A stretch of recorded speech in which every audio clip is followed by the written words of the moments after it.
ഹരേ കൃഷ്ണ. ഇനി നമുക്ക് 23-ാമത്തെ ശ്ലോകം നോക്കാം. ഏകോനവിംശേ വിംശതിമേ വൃഷ്ണിഷു പ്രാപ്യ ജന്മനി രാമകൃഷ്ണാവിധി ഭുവോ ഭഗവാനഹരദ്ഭരം. ഏകോനവിംശേ, ഏക ഊന വിംശേ, അങ്ങനെയാണത്. അതായത് ഒന്ന് കുറഞ്ഞത്, 20-ൽ നിന്നും ഒന്ന് കുറഞ്ഞത്, വിംശതി 20. അപ്പോൾ 19-ാമത്തെ, 20-ൽ നിന്നൊന്ന് കുറഞ്ഞെന്ന് പറഞ്ഞാൽ 19-ാമത്തേതായിട്ട്, 19-ാമത്തേതിലും അതുപോലെ വിംശതിമേ 20-ാമത്തേതിലുമായിട്ട് രണ്ട് അവതാരങ്ങളെ ഒന്നിച്ചു പറഞ്ഞിരിക്കുകയാണ്. വൃഷ്ണിഷു പ്രാപ്യ ജന്മനി. വൃഷ്ണിഷു, വൃഷ്ണികളിൽ അഥവാ വൃഷ്ണിവംശത്തിൽ, പ്രാപ്യ ജന്മനി, പ്രാപ്യ എന്ന് പറഞ്ഞാൽ പ്രാപിച്ചിട്ട്, അങ്ങനെ ഒരു ജന്മനി എന്നാൽ രണ്ട് മൂർത്തികളായിട്ട്, രണ്ട് ഭാവങ്ങളായിട്ട്, രണ്ട് ഭാവങ്ങളെ പ്രാപിച്ച്, അതായത് ഒന്ന് തന്നെയാണ്, ഒരേ ഭഗവാൻ തന്നെ രണ്ട് രൂപത്തെ പ്രാപിച്ച് 19ഉം 20ഉമായിട്ട്. അപ്പോൾ ഒരേ കാലഘട്ടത്തിലാണ് 19-ാമത്തെയും 20-ാമത്തെയും അവതാരങ്ങൾ നടന്നിരിക്കുന്നത് എന്നർത്ഥം. അപ്പോൾ ഒരേ ഭഗവാൻ രണ്ട് രൂപങ്ങളെ, രണ്ട് അവതാരങ്ങളെ എടുത്തു. എങ്ങനെ? രാമകൃഷ്ണാവിധി ഭുവോ, രാമകൃഷ്ണൗ ഇതി, ഇങ്ങനെ രണ്ട് വാക്കുകൾ അവിടെ. അപ്പോൾ രാമകൃഷ്ണൗ, രാമനെന്നും കൃഷ്ണനെന്നും പേര് സ്വീകരിച്ചുകൊണ്ട്, ബലരാമനെന്നും ശ്രീകൃഷ്ണനെന്നുമുള്ള പേരോടുകൂടി രണ്ട് അവതാരങ്ങളെ ഭഗവാൻ ഒരേ കാലത്ത്, ഒരേ സമയത്ത്, ഒരേ ഭഗവാൻ തന്നെ രണ്ട് രൂപങ്ങളെ സ്വീകരിച്ചു, രണ്ട് അവതാരങ്ങൾ എടുത്തു. ഇതി, ഇപ്രകാരം, ഭുവോ ഭഗവാനഹരദ്ഭരം. ഭുവ എന്ന് പറഞ്ഞാൽ ഭൂമിയുടെ, ഭഗവാൻ അഹരദ്ഭരം, ഭഗവാൻ അഹരത് ഭരം, മൂന്ന് വാക്കുകളാണ് അവിടെ. ഭഗവാൻ സാക്ഷാൽ ശ്രീനാരായണൻ, ശ്രീനാരായണമൂർത്തി ഭഗവാൻ തന്നെ ഈ രണ്ട് രൂപങ്ങളെ എടുത്തത് എന്തിനു വേണ്ടിയിട്ടാണ്? അഹരത് ഭരം, അഹരത് ഹരി, അങ്ങനെ ഹരിച്ചു, അങ്ങനെ രണ്ട് രൂപങ്ങളെ എടുത്തിട്ട് ഹരിച്ചു. എന്ത്? ഭരം, ഈ ഭൂമിയുടെ ഭാരത്തെ ഭഗവാൻ ഹരിച്ചു, ഇല്ലാതെയാക്കി. അപ്പോൾ ഭൂമിദേവിയുടെ ഭാരം തീർക്കുന്നതിനായിക്കൊണ്ട് ഭഗവാൻ ഒരേ സമയം, ഒരേ ഭഗവാൻ രണ്ട് രൂപങ്ങളിൽ അവതരിച്ചുകൊണ്ട് ഭൂമിദേവിയുടെ ഭാരത്തെ തീർത്തു.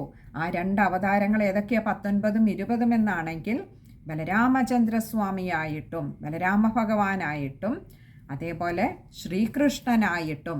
അപ്പോൾ ബലരാമാവതാരവും ശ്രീകൃഷ്ണാവതാരവും കൂടി ഒറ്റ ശ്ലോകത്തിൽ പറയാൻ കാരണം രണ്ടും ഒരേ കാലഘട്ടത്തിലാണ്, ഒരേ സമയത്താണ് അവതാരം കൊണ്ടത്.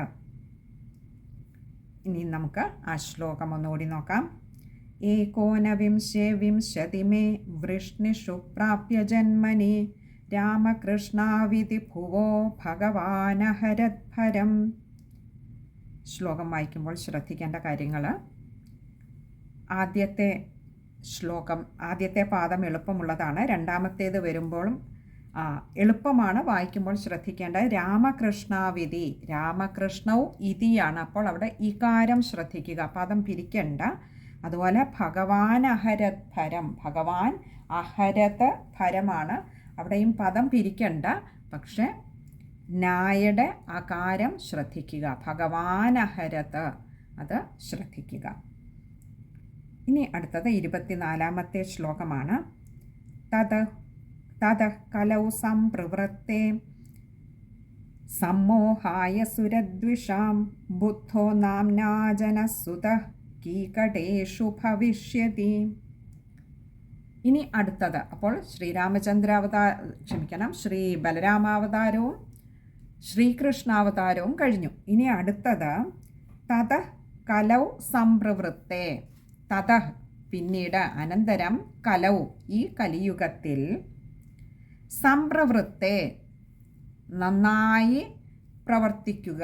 സംപ്രവൃത്തെ എന്ന് പറഞ്ഞാൽ നന്നായി പ്രവർത്തിക്കുക എന്ന് പറഞ്ഞാൽ നന്നായിട്ട് ചിലതൊക്കെ ഇവിടെ പ്രവർത്തിച്ചു കൊണ്ടിരിക്കുന്ന ഒരു സമയത്ത്. എന്ത്? സമ്മോഹായ സുരദ്വിഷാം, സമ്മോഹായ അവരെ മോഹിപ്പിക്കുന്നതിനായിക്കൊണ്ട്, സമ്മോഹത്തിനായിക്കൊണ്ട് സുരദ്വിഷാം, ആരുടെ?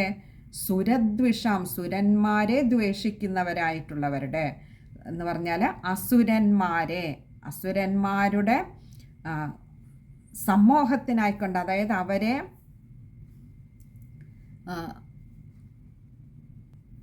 മോഹിപ്പിക്കുന്നതിനായിക്കൊണ്ട്. എങ്ങനെ മോഹിപ്പിക്കാം? അവരുടെ ഉള്ളിൽ അതുവരെ ഉണ്ടായിരുന്ന ദേവന്മാരുടെ ശത്രുക്കളായിട്ടുള്ള അസുരഭാവത്തോടു കൂടിയവരുടെ ഉള്ളിൽ. അപ്പോൾ ഈ കലിയുഗത്തിൽ ധാരാളം തമോഗുണ പ്രധാനികളായിട്ടുള്ളവരുടെ എണ്ണം കൂടുമെന്നുള്ളത് കൊണ്ട് തന്നെ ഇവിടെ നമുക്കറിയാം, ഈ സത്രം നടക്കുമ്പോൾ അന്ന് ഈ 21ാമത്തെ അവതാരം ഉണ്ടായിട്ടില്ല. അപ്പോൾ ഈ സത്രത്തിന് ശേഷം ഇനിയും ഉണ്ടാകാൻ പോകുന്ന അവതാരമാണ് അടുത്ത 21ാമത്തെ അവതാരമായിട്ട് പറഞ്ഞത്. ശ്രീകൃഷ്ണാവതാരം വരെയേ അപ്പോൾ കഴിഞ്ഞിട്ടുള്ളൂ. നമുക്കറിയാം, ശ്രീകൃഷ്ണാവതാരം കഴിഞ്ഞിട്ടാണ് ഈ ഒരു സത്രം നടക്കുന്നത്, സർപ്പസത്രം നടക്കുന്നത്. ജനമേജയൻ മഹാരാജാവിൻ്റെ ആവശ്യപ്രകാരം നടത്തിയ ഒരു സത്രമായിരുന്നു അത്. അപ്പോൾ ഇപ്പോൾ നടന്നുകൊണ്ടിരിക്കുന്ന ഈ സത്രത്തിൽ ഏതൊരു സത്രവേദിയിലാണോ ഈ കഥകളൊക്കെ ഇപ്പോൾ പറയുന്നത്, ആ സത്രവേദിയിൽ ഇരുന്ന് സംസാരിക്കുമ്പോൾ സത്രം കഴിഞ്ഞതിന് ശേഷം പിന്നീടുള്ള കാലഘട്ടങ്ങളിൽ വരാൻ പോകുന്ന 2 അവതാരങ്ങളെക്കുറിച്ചാണ് 21ാമത്തെയും 22ാമത്തെയും അവതാരങ്ങളായിട്ട് പറയുന്നത്. അപ്പോൾ പറയാണ് 21ാമതായിട്ട് അസുര സ്വഭാവികളായിട്ടുള്ള തമോ ഗുണ പ്രധാനികളായിട്ടുള്ളവരുടെ മോഹിപ്പിക്കുന്നതിനായിക്കൊണ്ട് ഈ കലിയിൽ അവർ നന്നായി പ്രവർത്തിച്ചു കൊണ്ടിരിക്കും. കാരണം എപ്പോഴും തമോ ഗുണത്തിനൊരു ആധിപത്യ ഭാവം കൂടുതലായിരിക്കും. അതുകൊണ്ട് തന്നെ സത്വഗുണ പ്രധാനികളായിട്ടുള്ളവരെ, ആ സ്വഭാവമുള്ളവരെയും രജോ ഗുണ പ്രധാനികളായിട്ടുള്ളവരെയും ഒക്കെ അവർക്ക് എപ്പോഴും ഒന്ന് അടിച്ചമർത്തി ഭരിക്കാനുള്ള അല്ലെങ്കിൽ അവരെയൊക്കെ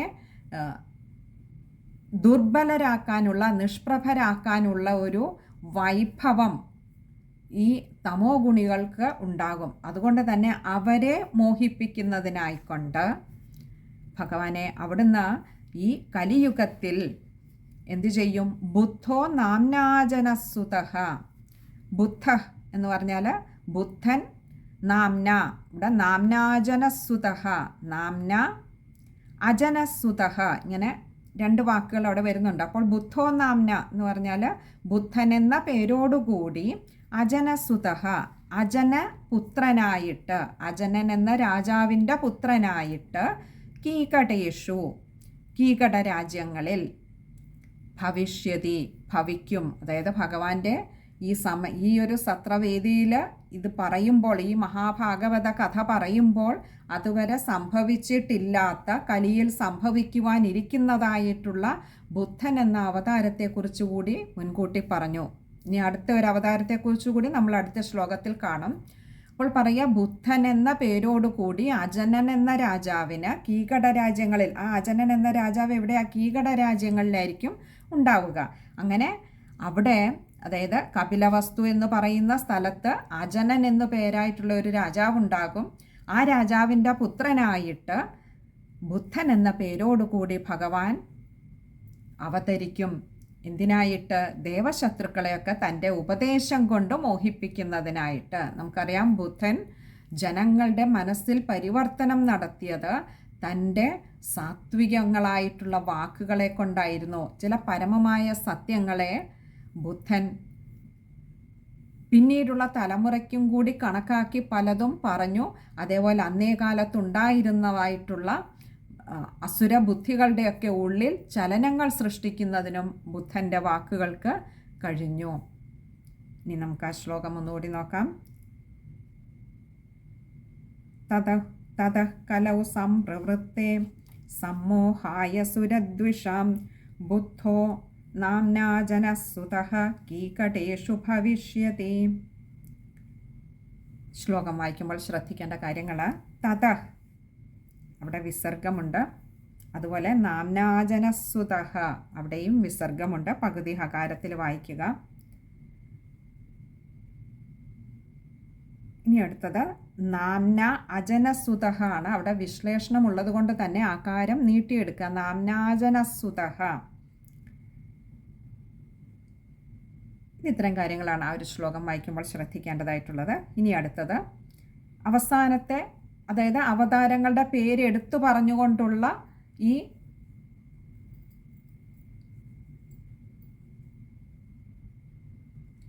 അവതാര പരമ്പരാ കഥനം അടുത്ത ഒരു ശ്ലോകത്തിലോട് കൂടി നിർത്തുകയാണ്. കാരണം കലിയുഗത്തിൽ വരാവുന്ന 2 അവതാരങ്ങളും കൂടിയാണ് പറയാനുണ്ടായിരുന്നത്. അതിൽ ബുദ്ധൻ്റെ അവതാരം പറഞ്ഞു. ഇനി അടുത്തത് പറയുകയാണ്, അഥാസൗ യുഗസന്ധ്യായാം ദസ്യു പ്രായേഷു രാജസു ജനിത വിഷ്ണു യശസോ നാംന കൽക്കിർജഗത്പതി. അഥാസൗ, അഥ അസൗ ആണ്. അഥാസൗ, അഥ അനന്തരം, അസൗ, അസൗ എന്ന് പറഞ്ഞാൽ ഈ, യുഗസന്ധ്യായാം യുഗാവസാനത്തിൽ, ദസ്യുപ്രായേഷു